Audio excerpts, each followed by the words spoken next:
মেয়ের বাবার বাড়ি থেকে রমজান আসলে ইফতারের বিভিন্ন আইটেমের জন্য ছেলে, ছেলের মা, ছেলের বাবা, ছেলের গোষ্ঠী, ছেলের বিভিন্ন মহিলারা ওই ফ্যামিলির তারা অপেক্ষায় থাকে।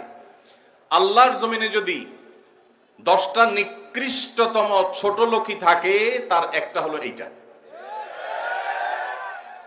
যুবক ভাইরা, কোন যুবক হাত তুলে বলতে পারবেন যে আমার শ্বশুরবাড়ি থেকে রমজান উপলক্ষে এরকম কোন ভিক্ষাবৃত্তি আমরা করতে দেই নাই? বলতে পারবেন কেউ? দেখি কার কার বুকে পাঠা বলা আছে, হাত তোলেন। হয় নাই যাদের। বাবাজি আপনি হাত তুলছেন, আপনাদের আমার তো এগুলো ছিলই না।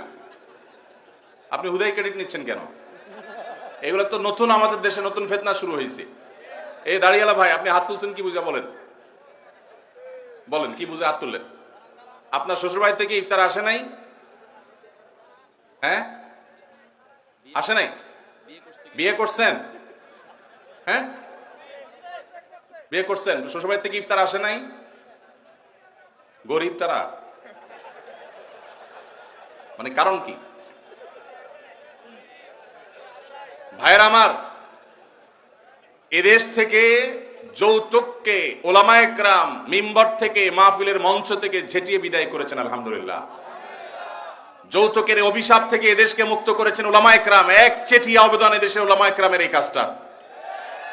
যৌতুক চলে গেলে কি হবে? ইফতারের নামে যৌতুক এখনো বাকি আছে। এইটা আমাদের দূর করতে হবে কি হবে না?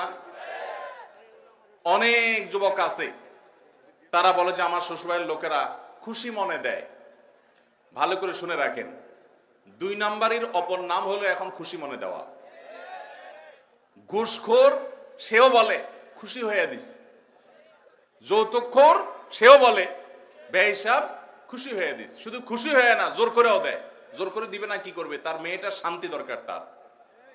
আপনি যদি বাপের বেটা হয়ে থাকেন, মুসলমানের সন্তান হয়ে থাকেন, বিনয়ের সাথে শাশুড়িকে বলবেন, শ্বশুরকে বলবেন কোনো কিচ্ছু আমার এখানে পাঠাবেন না, পাঠালে আমি মনে কষ্ট পাবো, উল্টা পারলে আমি দিব।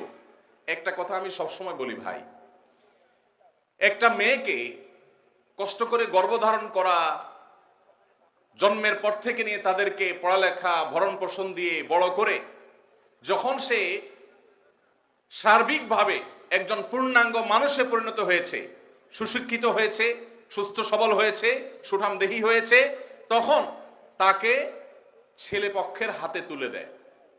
সারা জীবন এই মহিলাটার পেছনে ইনভেস্ট করেছে কে? তার বাবা মা।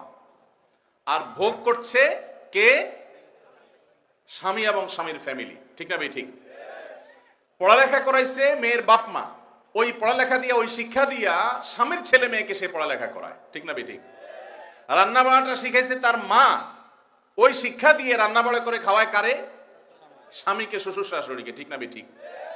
তাহলে উচিত হলো ছেলে পক্ষের মেয়ে পক্ষকে এটা বলা, বেহিসাবকে বলবে, ছেলের বাবা মেয়ের বাবাকে বলবে বাবাজি বা ভাই, আপনার মেয়ে, তাকে মানুষ করতে যত টাকা পয়সা লাগছে তার সব কিছু আমি দিতে চাই। এরপরেও তো কোনো মানুষ কেনা যায় না, এটা কেনার জন্য দেওয়া না, অন্তত কৃতজ্ঞতা আদায়ের জন্য দেওয়া।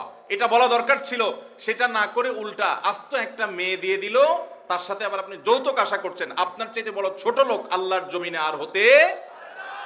এই সমস্ত ভিখারীদেরকে ধরে ধরে আস-সুন্নাহ ফাউন্ডেশন ইফতার প্রজেক্টের জন্য পাঠিয়ে দিবেন।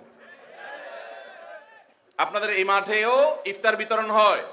যাদের শ্বশুর বাড়ি থেকে ইফতারের দরকার হয়, এদের সবাইকে আমাদের ওখানে পাঠিয়ে দিবেন। কথা বুঝে আসছে? এখন এরপর থেকে হুদাই যায় আমাদের ওখানে সিরিয়াল ধরবে। সিরিয়াল ধরলে সবাই ইফতার পাবে। শর্ত হলো সে প্রকাশ্যে ঘোষণা দিবে, আমি শ্বশুর বাড়ি থেকে ইফতার প্রত্যাশী ছিলাম, কিন্তু সেখান থেকে ইফতার পাওয়ার কোনো ক্ষীণতম সম্ভাবনা না থাকায় আমি নিরুপায় হয়ে এখন আস-সুন্নাহ ফাউন্ডেশনের দ্বারস্থ হয়েছি। এইটা যদি আপনি ঘোষণা দিতে পারেন, আমাদের দিতে কোনো অসুবিধা নাই ইনশাআল্লাহ। ভাইরা আমার, এই কুসংস্কার আমরা দূর করবো তো ইনশাআল্লাহ। খুশি মনে বলতে কোনো কিচ্ছু নাই। খবরদার, মেয়ে পক্ষ যদি ইফতার পাঠায়, ছেলে পক্ষ পাঠায় না কেন? মেয়ে পক্ষ যদি 2 আনা পাঠায়, ছেলে পক্ষ 4 আনা পাঠানো উচিত। অনেক মহিলারা আছে ফ্যামিলির, তারা খোঁচাখুচি করে বৌমাকে। আল্লাহ আমাদের এই কুসংস্কার থেকে মুক্ত থাকার তৌফিক দান করুন।